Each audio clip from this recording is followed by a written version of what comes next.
যোগিনী একাদশী 2025।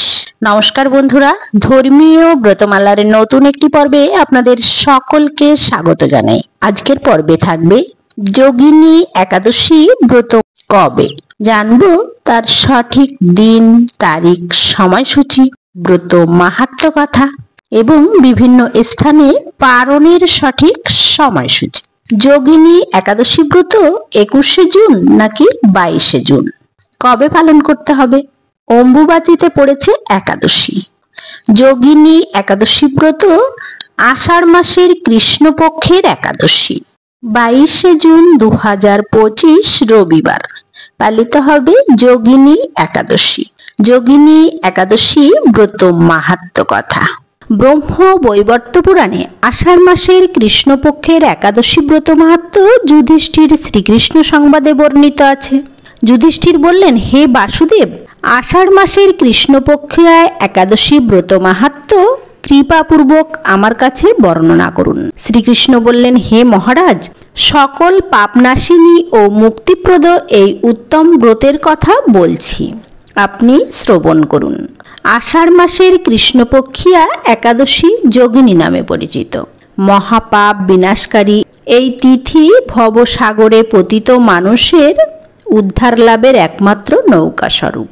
ব্রত পালনকারীদের পক্ষে এটি সর্বশ্রেষ্ঠ ব্রত বলে প্রসিদ্ধ। এই প্রসঙ্গে আপনাকে একটি পবিত্র পৌরাণিক কাহিনী বলছি। অলকানগরে শিবভক্ত পরায়ণ কুবের নামে এক রাজা ছিল। তিনি প্রত্যহ শিব পূজা করতেন। তার হেমমালী নামে একজন মালী ছিল। প্রতিদিন শিব পূজার জন্য মানস সরোবর থেকে সে ফুল তুলে যক্ষরাজ কুবেরকে দিত। বিশালাক্ষী নামে হেমমালীর এক পরমা রূপবতী পত্নী ছিল।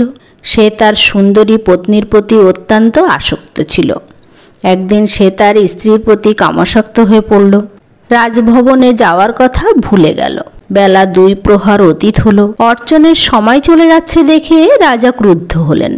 মালির বিলম্বের কারণ অনুসন্ধানের জন্য এক দূত প্রেরণ করলেন। দূত এসে রাজাকে বলল, সে গৃহে স্ত্রীর সাথে আনন্দে মত্ত।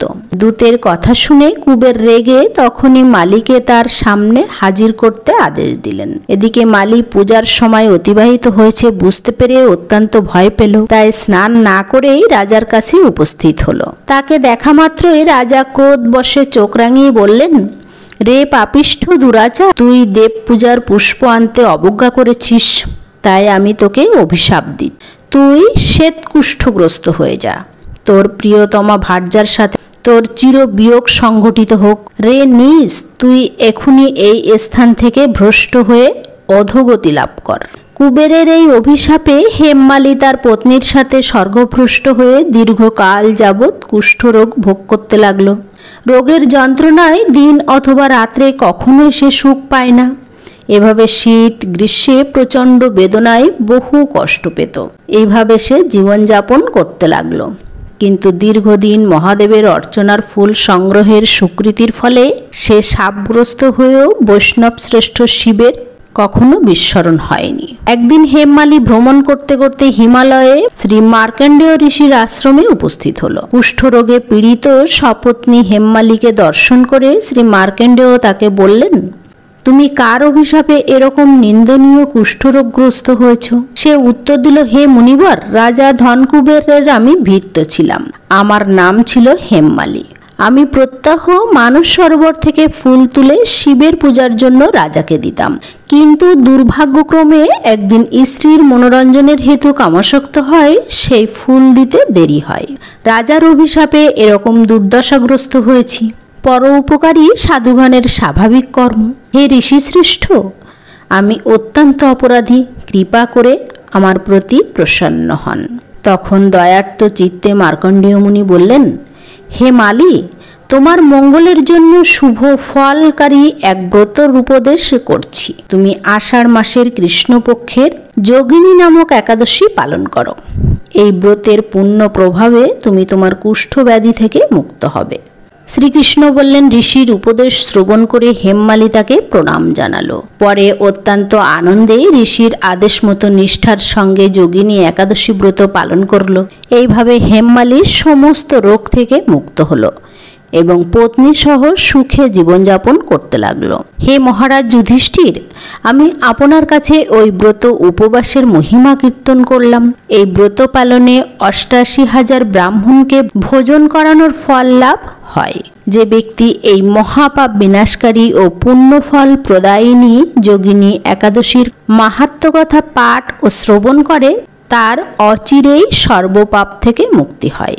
যোগিনী একাদশী ব্রত মাহাত্ম্য কথা সম্পূর্ণ হলো। যোগিনী একাদশী ব্রত 2025 পালনের সঠিক সময়সূচি। বাংলাদেশ। একাদশীর তারিখ 22 জুন। পরদিন সকালে পালনের সময়সূচি সকাল 5টা18 থেকে 9টা37 পর্যন্ত। পশ্চিমবঙ্গ। একাদশীর তারিখ 22 জুন। পরদিন পালনের সময়সূচি ভোর 4টে53 থেকে 9টা20 পর্যন্ত। দিল্লি। একাদশীর তারিখ 22 জুন। পরদিন সকালে পালনের সময়সূচি সকাল 5টা24 থেকে 10টা03 পর্যন্ত। বৃন্দাবন। একাদশীর তারিখ 22 জুন। পরদিন সকালে পালনের সময়সূচি সকাল 5টা24 থেকে 10টা02 পর্যন্ত। মুম্বাই মহারাষ্ট্র। একাদশীর তারিখ 22 জুন। পরদিন সকালে পালনের সময়সূচি সকাল 6টা02 থেকে 10টা27 পর্যন্ত। হরে কৃষ্ণ। শুভকামনায় নমস্কার।